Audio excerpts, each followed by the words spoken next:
নমস্কার, আমি সুচন্দ্রা।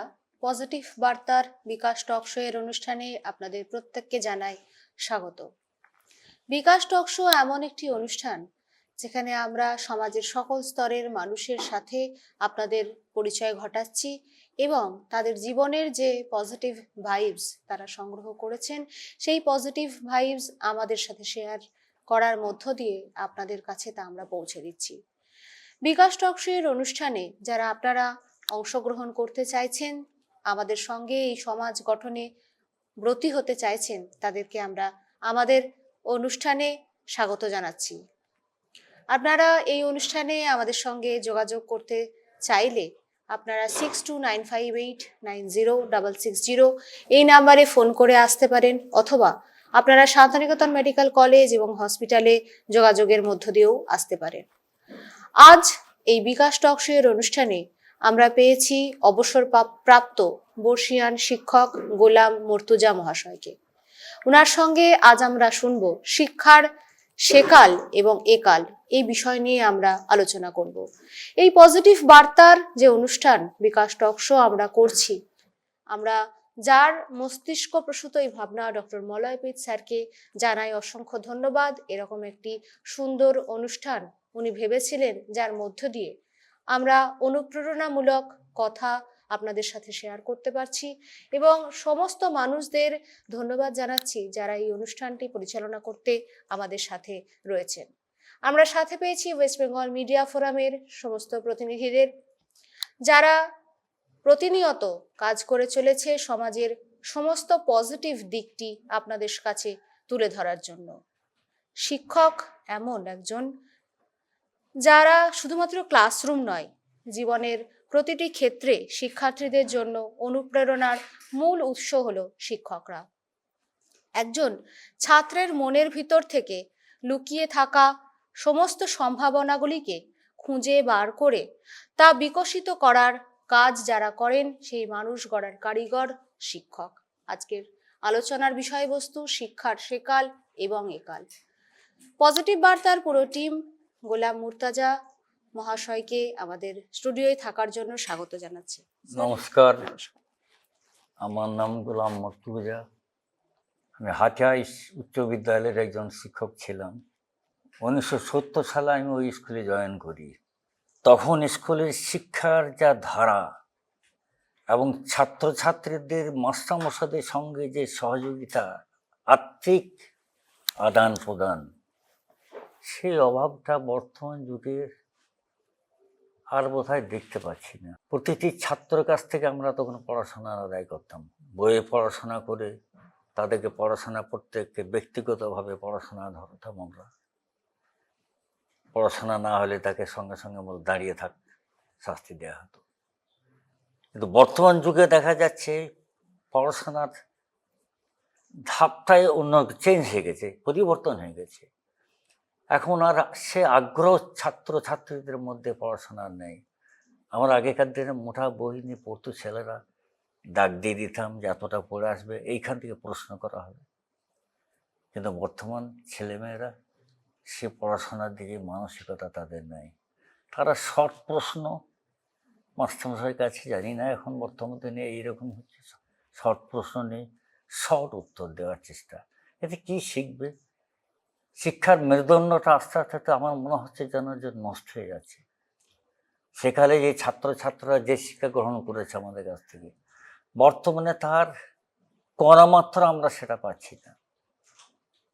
আমরা পড়াশোনা করেছি, আমরা ছেলে মেয়েদেরকে শিক্ষা দিয়ে মানুষ করছি। আমাদের যেসব ছাত্ররা বড় হয়েছে তারা এখন আমাদেরকে ভুলতে পারে না। আমাদেরকে মাঝে মাঝে বলে, স্যার আপনাদের মতো শিক্ষক আমরা আর জীবনে পেলাম না। বর্তমান যুগের ছেলেরা আর বোধহয় আপনাদের মতো শিক্ষক পাবে না। এখন পড়াশোনার চিন্তাটাই অন্যরকম হয়ে গেছে। মানুষ পড়াশোনা বাদ দিয়ে এখন মোবাইল হাতে করে তারা করছে।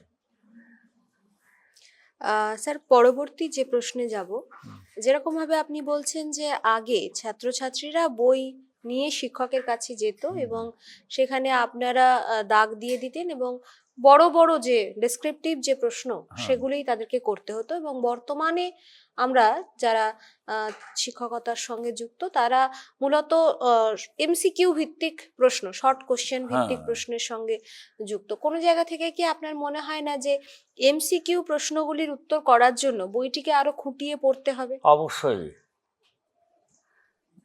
অবশ্যই পড়া উচিত, কিন্তু বর্তমান ছেলেরা পড়ছে না, আচ্ছা। এটাই বড় দুঃখের কথা হচ্ছে। হয়তো শর্ট প্রশ্ন ভাবে হয়তো স্যার বলে দিয়েছে, এই দাগ দিয়ে দিয়েছে, এইটা একটা উত্তর দিয়ে দিল, কিন্তু সেই উত্তরটা যে কোথা থেকে আসছে, কি তার ভিত্তি, সেটা কিন্তু এরা জানছে না। তা এরকম এই প্রশ্ন, এই যে আজকাল পড়াশোনার যে ধাপটা আপনি যেটা বললেন, আমার মনে হয় এটা ঠিক ভালো নয়। আচ্ছা। হুম। আগে আমাদের আপনি যেহেতু ইংরাজি বিষয় নিয়েই তখনকার সময় গ্রাজুয়েশন করেছেন, একটা ট্রান্সলেশন ভিত্তিক পড়াশোনা করতে হতো, অবশ্যই। যেই জিনিসটা এখন আর করতে হয় না, একবারে ট্রান্সলেট নয়। করতে হয় না। হুম। তো ট্রান্সলেশনের যে উপযোগিতা যেটা করতেন আগে একটা, হুম। সেইটা যে হঠাৎ করে বন্ধ করে দেওয়া হলো, বা কোনো জায়গা থেকে মনে হয় কি আপনার যে ট্রান্সলেশন ভাবে যেটা আমরা ইংরাজি শুধু নয়, একটা বিদেশি ভাষা শিক্ষার ক্ষেত্রে হুম।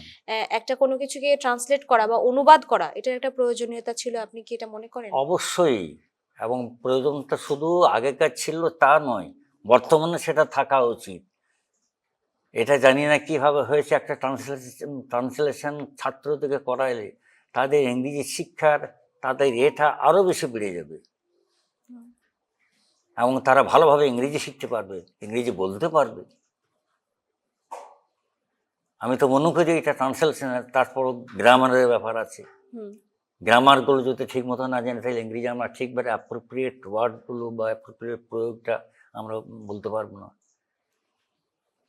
যে কার পর কি প্রিপোজিশন বসবে, কি এর বসবে, অন্য এটাই অ্যাডজেক্টিভ হবে, এসবগুলো আজকাল গ্রামারটা একবারে চর্চাটা কমে যাচ্ছে দিন দিন। আমি চাইবো এগুলো যদি আবার ভালো করে পুরনো যে জিনিসগুলো যেভাবে হয়েছে সেইগুলো রকম যদি ইংরেজির ইয়েটা হয়, বইটা থরলি পড়া হয় হুম। এবং থরো জ্ঞান আসবে, তাতে ইংরেজি শিক্ষার এটা আরো অধিক হবে। ইডিয়মস বা ফ্রেজাল ভার্ব, হ্যাঁ। এগুলো আজকের দিনে স্টুডেন্টদেরকে খুব একটা ব্যবহার করতে দেখা যায় না, বা যারাও কমিউনিকেটিভ ইংলিশ নিয়ে পড়াশোনা করছে বা চর্চার মধ্যে রয়েছে, তারাও যে খুব একটা বেশি ইডিয়ামস বা ফ্রেজাল ভার্ব এগুলো ইউজ করে কথা বলে, সেটাও দেখা যায় না। দেখা যায় না, কিন্তু সত্যি তাই। অতীতে যারা কথা বলতেন বা লিখতেন, তাদের যে লেখনী ধারা, সেখানে কিন্তু একটা অন্যরকম বৈচিত্র্য দেখা যেত। অবশ্যই, আপনার মতামত কি এই বিষয়ে? এটা ঠিকই। তখন ইডিওমেটিক ইউজ যেটা আর কি, হ্যাঁ। যে এই জিনিসটার প্রয়োগটা, বাস্তব প্রয়োগটা, হুম। তার অর্থটা একটা অন্যরকম হবে, হুম। এবং সেই প্রয়োগটা আজকালকার মানুষ ছেলেরা আর সেসব শিখছে না একবারই। হুম। আগে আমরা মাস্টারমশাই ছাত্রদেরকে শেখাতাম, বলতাম এই এতগুলো কালকে মুখস্থ করে নিয়ে আসবি, হুম। কালকে আমরা প্রত্যেকে একটা একজন করে দাঁড়িয়ে দাঁড়িয়ে আমি ধরবো, হুম। কিন্তু সেই জিনিসটা একবারে শেষ হয়ে গেছে। ইডিওমেটিক ইউজটা খুব কমে গেছে এখন। আচ্ছা। হুম। কোনো জায়গা থেকে কি আপনার মনে হয় যে এর মধ্যে যে আমেরিকান ইংলিশ এবং একটা ইউরোপিয়ান যে ইংলিশ, এই হ্যাঁ। দুটোর মধ্যে কিছু পার্থক্য থাকার দরুনই কি এই জিনিসটা হয়েছে? জানি না এখন ওখানে ওদের দেশেও ওরকম আর কোনো কোনো কোনো ইংরেজির কারেক্ট সেন্টেন্স ঠিক মতো আজকালকার দিনে উচ্চারণ হচ্ছে না। আচ্ছা। প্রায় দেখছি সংক্ষেপে করে হুম। উচ্চারণগুলো হচ্ছে, এবং সেটাই। এটাতে ভালোভাবে ইংরেজির যে তার ইডিওমেটিক ইউজ বলুন, ইংরেজি লেখার যে একটা সেন্টেন্স করতে গেলে আমরা সাবজেক্ট অবজেক্ট ভার্ব যে থাকবে, এগুলোর প্রয়োগটা কমে গেছে। যে একটা আগে সাবজেক্ট থাকবে, তারপরে ভার্ব থাকবে, তারপর অবজেক্ট থাকবে। হুম। হুম। এই যে জিনিসগুলো আমরা আগে শেখাতাম ছাত্রদেরকে, এগুলো কিন্তু এখন আর সেরকম ছাত্ররা সেসব শিখছে না। স্যার, এটার বড় অ্যাকচুয়ালি অভাব এখন হয়েছে। এই মুহূর্তে পড়াশোনার যে ধারা, হুম। সেইটার একটু কিছু পরিবর্তন হয়েছে। কারণ মূলত প্রত্যেকেই এখন যারা ছাত্রছাত্রী তারা খুব কেরিয়ার অবজেক্ট, তাদের কাছে মেন যেটা আকর্ষণের বস্তু সেটা হচ্ছে যে কেরিয়ার আমাকে গঠন করা, চাকরি পেতে হবে। চাকরি পেতে হবে।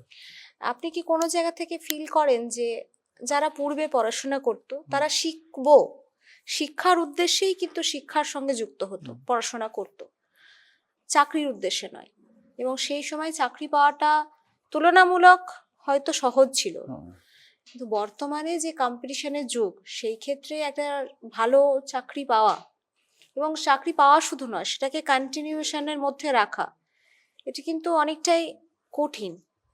এবং আপনি যদি এই মুহূর্তে ছেলে মেয়ের সাথে কথা বলেন দেখবেন তারা কিন্তু অনেক বিষয় জানে।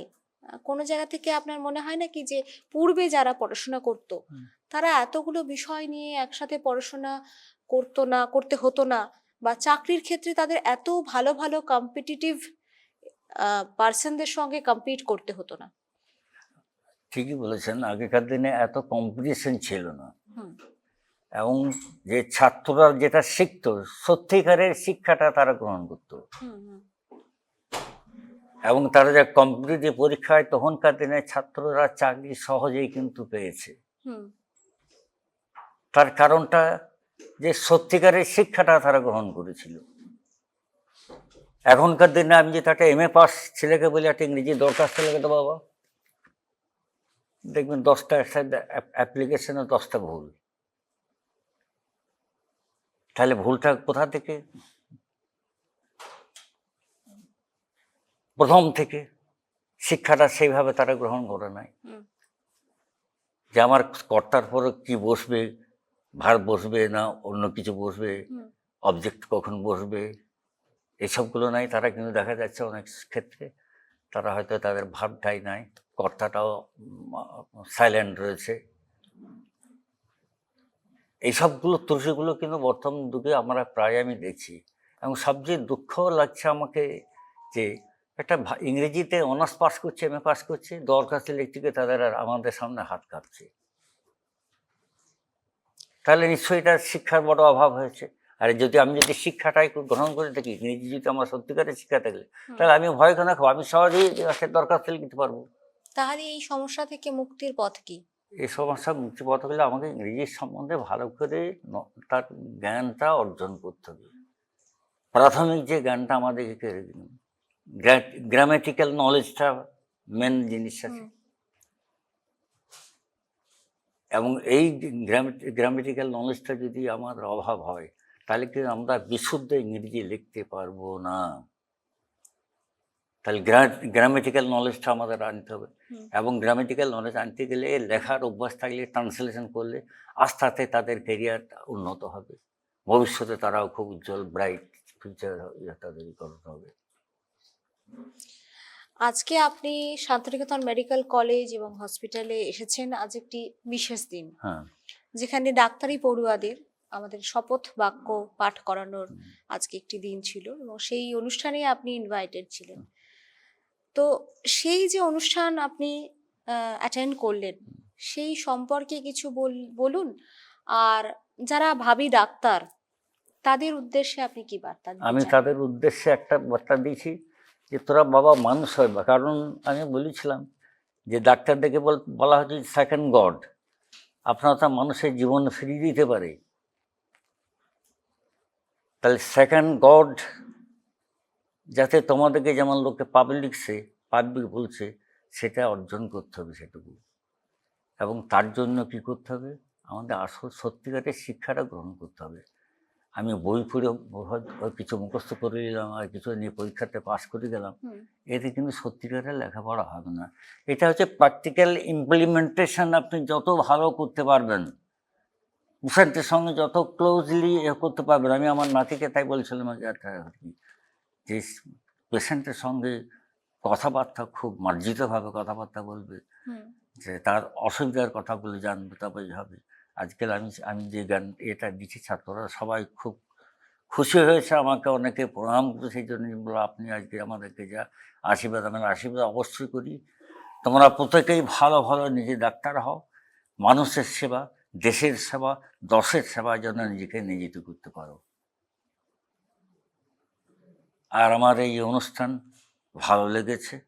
ভালো ভালো লোক যারা এসেছিলেন সকলের সঙ্গে আমার একটা আলাপও হয়েছে, এবং এই অনুষ্ঠানে ছেলেদেরও একটা উৎসাহ বেড়েছে যে না, আমাদেরকে উৎসাহিত করছেন ওরা।